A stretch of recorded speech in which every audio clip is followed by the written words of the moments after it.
Olá, mais uma vez, que bom, depois de um tempinho estamos aqui juntos de novo, né, para dar continuidade ao nosso livro Carinho e Firmeza com os Filhos, de Alexander Clifford Pike.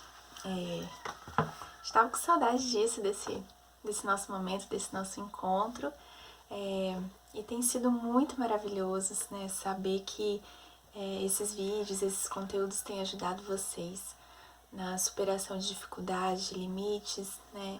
E tem sido, então, força de transformação, né? De fazer a diferença na realidade que vocês estão, com os filhos, com a família.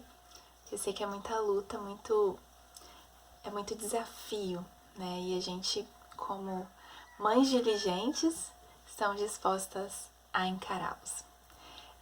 Vamos então dar continuidade aqui. Nós estamos falando sobre educação com personalidade. Estamos quase ingressando no capítulo 3 e eu vou dar um apanhado assim, a gente vai tentar dar uma andada. Vamos ver até onde vamos hoje. A gente está falando sobre as características dessa educação com personalidade, que é a educação então proposta, né, por esse caminho de condução da educação dos filhos que o autor propõe. Ele não se baseia numa visão antropológica de que a criança já nasce perfeita, prontinha, é tadinha, é coitadinha e é boazinha. Né? A visão antropológica ela é muito importante para definir então como que a criança vai ser conduzida. Ou seja, eu preciso saber quem é o ser humano para poder educá-lo. Né? Então vamos lá. Ao nascer, o ser humano é o animal mais incompleto, inacabado, frágil e indefeso que existe. Ao contrário do que acontece com o bezerro, que pode muito bem ser separado da vaca um dia depois de nascer, desde que seja bem alimentado.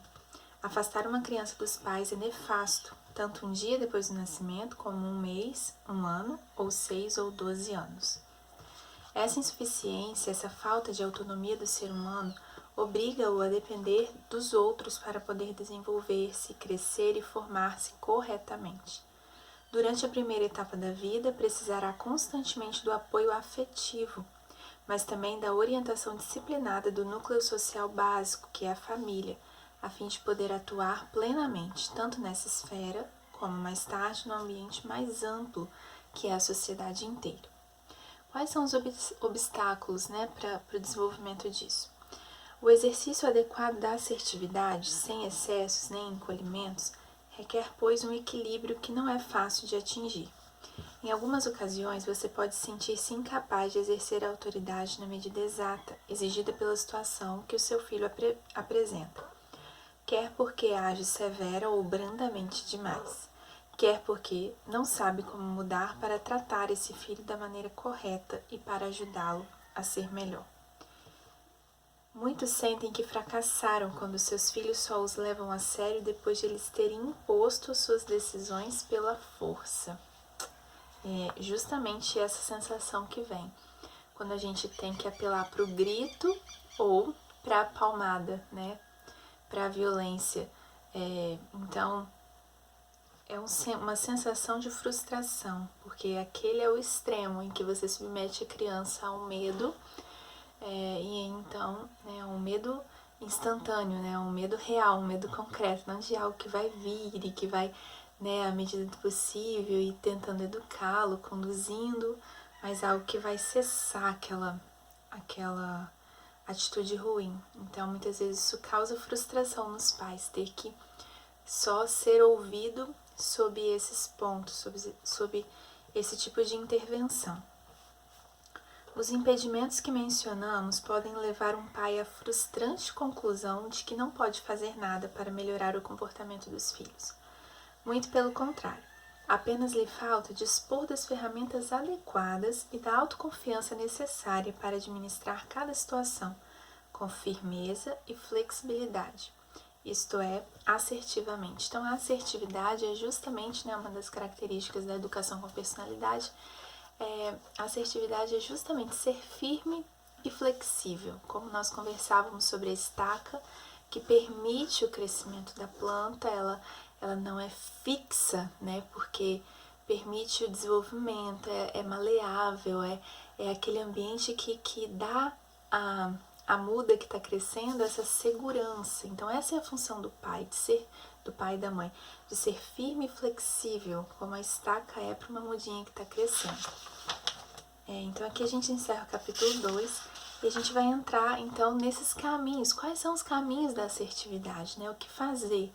Não nos frustremos, não achemos que tudo está perdido, porque tem caminhos e a gente vai descobrir quais são. A adequada comunicação com os filhos, o não ficar nas palavras, mas respaldá-las com atos sempre que seja necessário e o fixar clara e firmemente as regras do jogo, é importante alertar sobre o seu alcance e os seus limites. Então, são as 3 capacidades comunicativas da educação com personalidade: o falar claro, respaldar as palavras com atos e estabelecer as regras do jogo. E aí, ao longo do livro, a gente vai estar entrando dentro todos esses aspectos. É frequente que os pais, em função do modo de ser dos filhos ou deles mesmos, apliquem espontaneamente alguma das 3 capacidades, que são essas que nós mencionamos. Vou repetir. Falar claro, respaldar as palavras com atos, os pais, tá bom?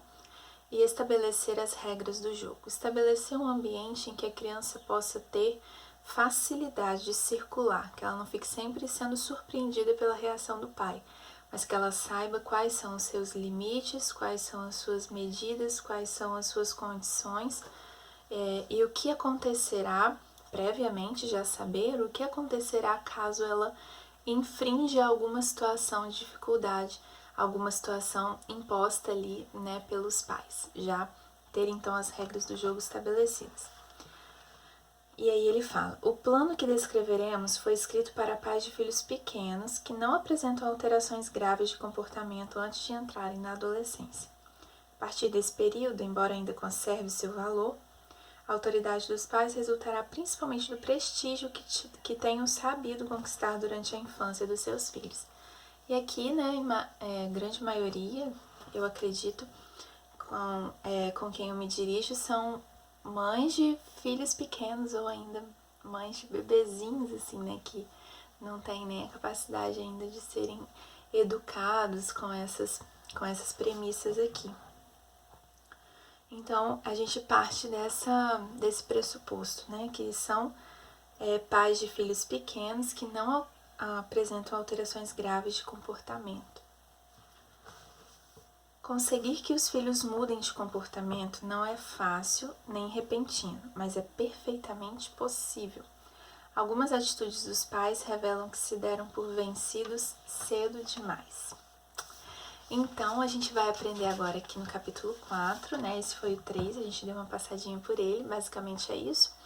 Dar uma resumida nas 3 capacidades que nós temos que desenvolver na educação com personalidade. E antes de falar o que nós temos que fazer dentro de cada um desses pontos, ele vai nos dizer o que nós não podemos fazer. E essa parte é muito interessante. Então, vamos ficar aí e vamos reparar aquilo que a gente faz e que já precisa ser, assim, excluído das nossas atitudes, tá bom?